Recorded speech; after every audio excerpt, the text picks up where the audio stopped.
If you own crypto in Canada, the scariest part isn't the price swings, it's actually not knowing what the CRA taxes. This is how you get unreported income, surprise tax bills, or just letters from the CRA asking for more information. In this video, I'm going to explain to you what the CRA treats as taxable, what they don't treat as taxable, and the best way to track all your investment transactions for 2026 to get you prepared for the 2026 tax return. Canada Crypto 2026. This video is going to explain to you how is crypto treated in Canada in 2026 for tax purposes.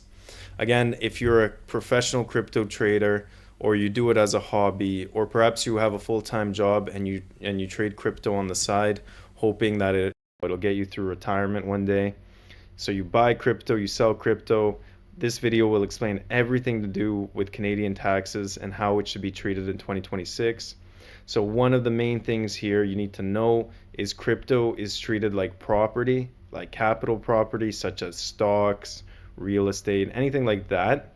And then we have to consider the nature of whether you are doing it for business purposes or you are just holding it as an investment. So crypto gets treated in two ways. It'll either be business income or it'll be a capital gain slash loss, depending on you, the trader, okay, and how things look. So the most important thing here is in Canada, crypto is treated as property, okay? So it applies when you sell the crypto, okay, when you trade crypto with someone else, when you spend it. So there are tax implications for all of these depending on what you are doing, okay? So if you're getting paid by crypto, again, that would be income that you're earning, but it wouldn't be cash, it would be in crypto. So there are things that you need to consider: capital gain or business income.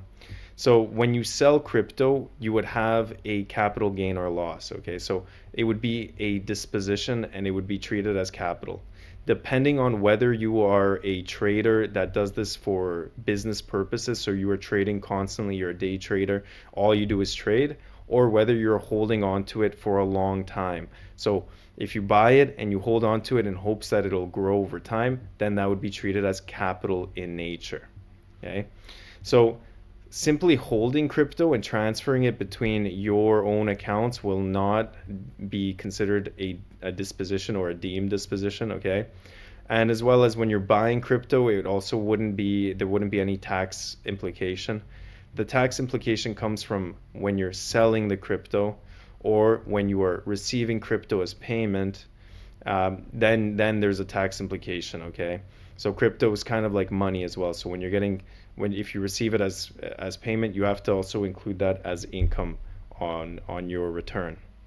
So what's really important between capital gain versus business income: capital gain is taxed at 50%, okay? Investors pay 50%, whereas business income you pay 100% on profit, but you get to claim deductions. So for your crypto capital gains, you can't have any deductions, but for your business income, you can claim deductions. So there's a little bit of a difference there. Most of the time, if not almost every time, it is better to have it only be treated as a capital gain because of the 50% of capital gains. So if you are, let's say, a top earner, you make $1 million and you have a capital gain of $1 million, that top earner is about 50%, right? But if 50% of that is getting treated as a capital gain, that means you're only going to get taxed 50% of 500,000 or 25% of the whole million. Okay, so you can see visually that you're going to pay 250,000 or 500,000. So it's very important to know why that's important.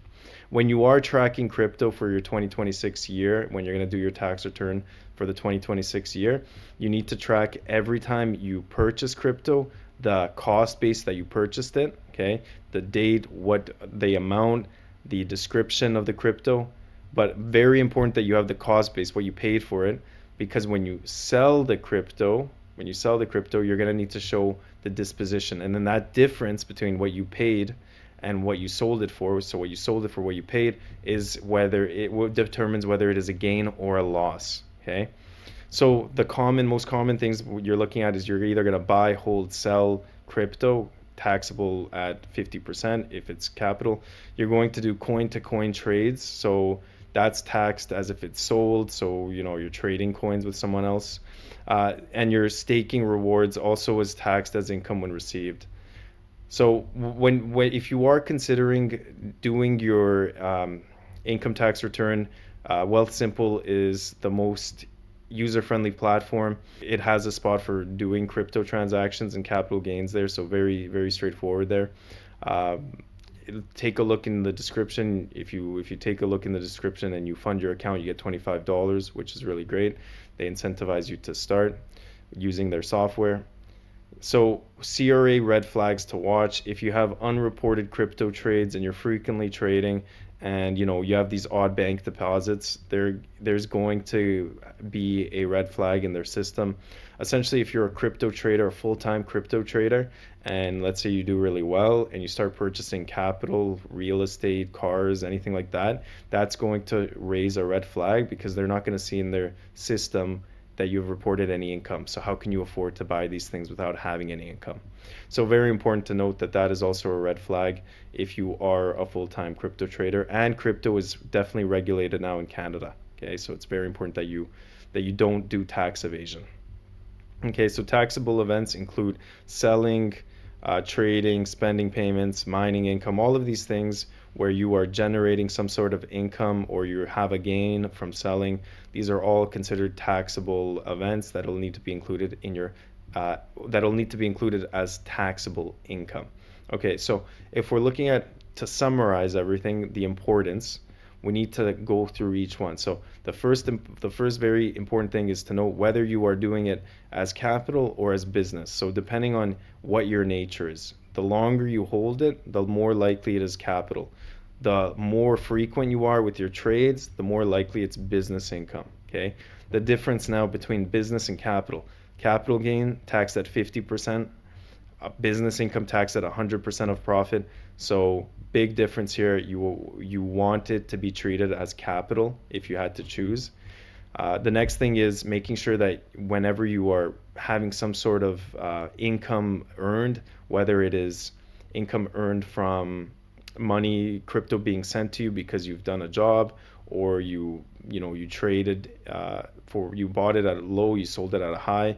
These are all income generating things for you, so you need to include it as taxable income on your return, and that needs to be included on your tax return for the year.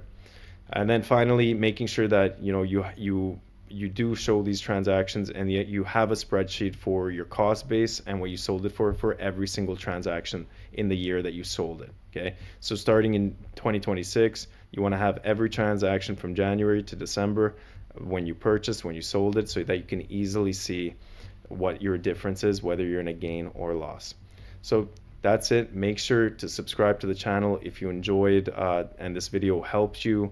Remember, if you subscribe, there will be more videos that have more Canadian practical tax guidance videos. This is general information, not personalized tax advice.